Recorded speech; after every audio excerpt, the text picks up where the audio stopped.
ना हो, लेकिन चौक जरूर होता था, बरामदा जरूर होता था, खुला बरामदा। जब भी बारिश होती थी तो पूरे बारिश की बौछार वहां बरामदे में आती और बीच में वहां पे एक तुलसी को पौधा जरूर हुए।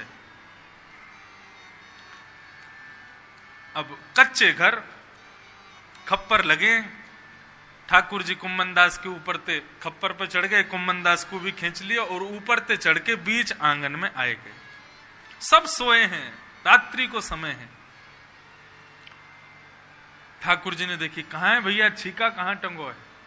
बोले वो रो छीका, वहां पे टंगी है मटकी, अब चोरी करेंगे। कुम्मनदास चल खड़ो है जा। कुम्मनदास जी खड़े हुए, कुम्मनदास जी के कंधे पे ठाकुर जी खड़े हुए, जैसे तैसे अपने आप को साध के ठाकुर जी खड़े हुए और छीका पकड़ लियो। अब छीका पकड़ करके ठाकुर जी ने मक्खन निकालो। आज पूर्ण सुख मिल रहा, द्वापर की याद आ रही है ठाकुर जी को, पूरा हाथ मक्खन में सान लियो। जैसे ही निकाल करके पान लगे और पाकर के मुख के लगे भय मक्खन में, वो मक्खन तो स्वादिष्ट है ही, लेकिन ठाकुर जी ने अपनी जिह्वा ते चाट के बचे भय मक्खन में अपनो अधरामृत भी मिला लियो है। और फिर वाकू नीचे झुक के कुम्मनदास से कह रहे हैं, जल्दी मुंह खोल ले, पा तू भी भोग लगा। फिर कुम्मनदास जी वाकू पा रहे हैं। अब मक्खन में ठाकुर जी का अधरामृत मिश्रित होकर जैसे ही कुम्मनदास जी के मुख में पहुंचा, कुम्मनदास जी तो भाव विभोर हो गए, भूल गए कहां हूं, क्या कर रहा हूं।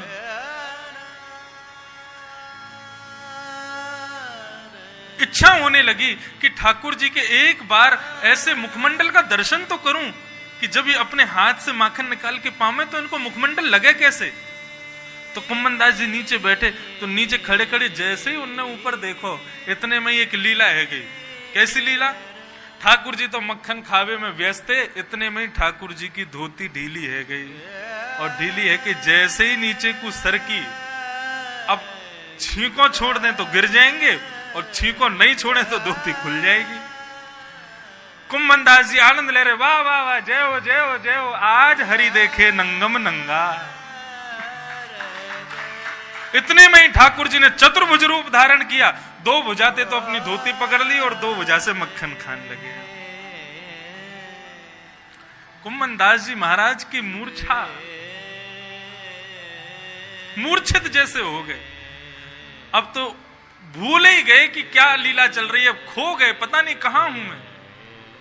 अब जैसे ही उनने अपने देहाध्यास की निवृत्ति हुई, आगे पीछे झूलने लगे। ठाकुर जी बोले, कहा कर रहे हो? अरे कुम्मना कहा कर रहे हो? इतने में तो महाराज छीके से मटकी नीचे गिरी, जोर की आवाज भई। ठाकुर जी ने तुरंत वहीं से खप्पर पकड़ी और ऊपर उछल के, और ठाकुर जी तो भग गए, कुम्मनदास वहीं रह गए। गोपी निकल के आई, चोर चोर चोर चोर चोर, लाठी उठाई, दियो जरायो, ने प्रकाश कियो, कुम्मनदास जी में बरसाए डंडा।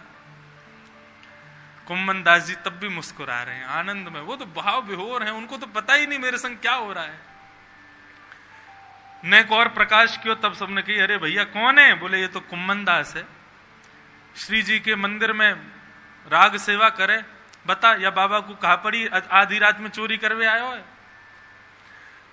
थोड़ी बहुत देर बाद जब उनके देहाध्यास की निवृत्ति जब टूटी, जब पुनः देह में पधारे, तब उठकर के गोपी को प्रणाम कियो, और प्रणाम करके बाहर आए। वृक्ष के नीचे ठाकुर जी खड़े हुए, कुम्मनदास जी लंगड़ा रहे हैं, पाम टूट गए हो, यहां पे लगी है, सिर में लगी है चोट। ठाकुर जी बोले, क्यों रे कुम्मना, कैसी रही चोरी? बोले, आपकी तो बहुत बढ़िया रही, हमारी तो दशा दिखी रही है। बोले, तेरी गलती है, मैंने तो तोते कही जल्दी करियो। अरे भाई